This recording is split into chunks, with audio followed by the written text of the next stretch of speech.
السلام عليكم حبيباتي، عاملين ايه؟ يا رب تكونوا بخير وبصحة وفي سعادة وفي أحسن حال.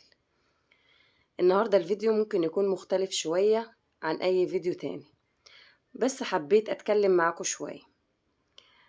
الفيديو النهاردة بتكلم عن التعليقات طبعا الكتيرة قوي اللي جت على فيديو قيام الليل. طبعا في تعليقات كتيرة جت، وبشكرهم طبعا على تعليقاتهم الجميلة اللي علقوا بيها، وفي كتير يعني بصراحة يعني الكلام بتاعهم كان مشجع جدا. وطبعا بشكرهم من خلال الفيديو ده. وجالي الحمد لله برضو مشتركين كتير جدا على الفيديو، ولله الحمد. يعني الفيديو آه، أنا منزلاه من حوالي 4 أيام. والحمد لله رب العالمين الفيديو لحد دلوقتي لسه بيجيب مشاهدات ومشاهدات حلوة، وده طبعا من فضل ربنا عليا. والحمد لله رب العالمين، حتى لو كان حد واحد بس يعني سمع الكلام عن قيام الليل، ويعني الكلام كده لمس القلب، فده طبعا فضل ونعمة من ربنا سبحانه وتعالى. بشكركم طبعا، وبشكر كل حد دخل جديد عندي، وربنا يا رب كده يديمكم نعمة في حياتي. والله كل كلمة أنا بقولها من القلب، علشان أنا الحاجة اللي ربنا سبحانه وتعالى من عليا بها أحب غيري كمان إن هو يعرفها. يعني ما تكونش حاجة أنا حسيتها أو حاجة أنا بعملها وربنا منن عليا بها وإن أنا منفعش بها غيري، لازم إن أنا أنفع غيري بيها. في المقابل في تعليقات تانية جت برضو بشكرهم وعلى راسي برضو، ان انا يعني بمعنى الكلام ان الفيديو لا انت طولتي في الكلام وانت ايه بتعيدي نفس الكلام والكلام ده كله. برضو انا بشكرهم جدا وكلامكم على راسي زي ما قلت لكم.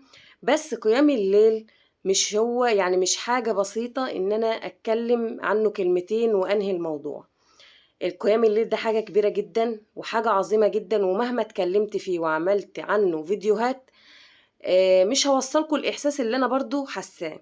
يعني لو في حد منكم كده بيصلي قيام الليل وبيحس قيام الليل ازاي وعارف معنى قيام الليل، هيعرف اللي أنا بقول عليه دلوقتي. قيام الليل مش حاجة تتقال في لحظة كده وتخلص. يعني أنا لو طولت إن أنا أعمل كذا فيديو عن قيام الليل هعمله. مش إن أنا بطول في الكلام ولا إن أنا بعيد نفس الكلام، لأ.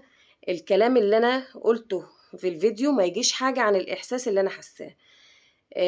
قيام الليل محتاج يعني كلام كتير قوي، محتاج حلقات كتيرة قوي. دي حاجة أنا حساها، دي حاجة ربنا سبحانه وتعالى من عليا بيها، كانت سبب في راحة نفسية كبيرة، كانت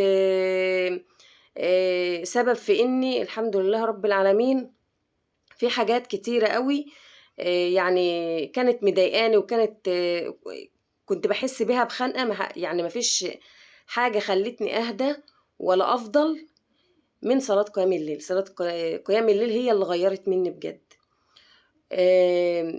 إذا كان في حد مثلا سمعني وقال ده لا ده الفيديو طول أو كده، لا، الكلام رزق. يعني لما أنا بسمع حاجة وتلمسني وأعمل بيها ده طبعا الكلام ده بيكون رزق ربنا سبحانه وتعالى، مخصص الايه الكلام ده علشان خاطر ان انا اسمعه. ولما اسمع آية واعمل بالآية دي فيها امر فيها نهي وانا عملت بيها، برضو ده بيكون رزق من ربنا سبحانه وتعالى، يعني رايد بيه خير ليا.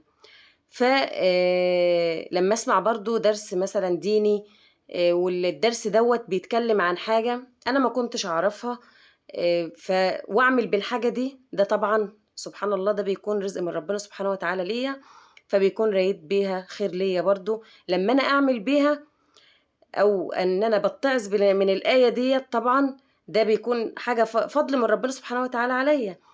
ف ده اللي انا كنت حابة ان انا اتكلم فيه النهاردة. ان لو كنت طولت عليكم شوية فسامحوني، بس ده اللي كان جواه وده اللي انا كنت عايزة اقوله. ان انا مش جايبة قصة خيالية او جايبة قصة من سمعها مثلا من حد أو الكلام ده، لأ، ده قصة واقعية مني أنا. وزي ما قلت لك، لو أنا فضلت أتكلم عن قيام الليل بجد مش هيكفيني، يعني ايه هقول لك ايه، مش هيكفيني العمر كله ان انا اتكلم عن قيام الليل. وطبعا احنا عارفين ومتأكدين، ودي حاجة كانت بتحصل لنا قبل ما ربنا يهدينا سبحان الله، يعني الحمد لله على نعمة الهداية، ان لما بيجي حاجة بتتكلم في الدين او حاجة كده، فكنا يعني ايه بتحس الشيطان ان هو بيزهقك شوية من انك تسمعي الكلام ده. يعني ايه، مش عايزك تقعدي تستفادي، مش عايزك تعرفي في كلمة كده ممكن تلمس قلبك في الدرس او في القرآن او فهو مش عايزك تبقى على خير، مش عايزك ان انت تسمعي الكلمتين، لان انت لو سمعتيهم انت هتعملي بيها، فهو مش عايز كده. لكن بعد كده لما ربنا بيرزقنا الهداية كده، طبعا ربنا سبحانه وتعالى يعني ايه تحس كده ان انت خلاص بقيتي اهدى. ربنا لما بيحب عبد بيخليه يسمع اللي هو عايز يسمعه، يعني تلاقي نفسك ان انت بتسمعي القرآن، دي الحاجة ربنا سبحانه وتعالى هيحبك فيها. بيحبك ان انت تمشي في المكان اللي هو عايزك تمشي فيه، بتمشي مثلا للمساجد علشان تحضري مثلا دروس دينية. بتبص على الحاجة اللي ربنا هيحبك ان انت تبص عليها. طبعا مش هبص بقى على ايه، على فيديوهات ملهاش لازمة، او فيديوهات ربنا سبحانه وتعالى امرني ان انا ما ابصش في الحاجات دي. حاجات بقى ايه، يعني زي ما احنا طبعا مليان سواء بقى التلفزيون او السوشيال ميديا او كده، فيها حاجات بترضي ربنا، وفي حاجات سبحان الله اللهم عافينا دي بتكون في معصية الله.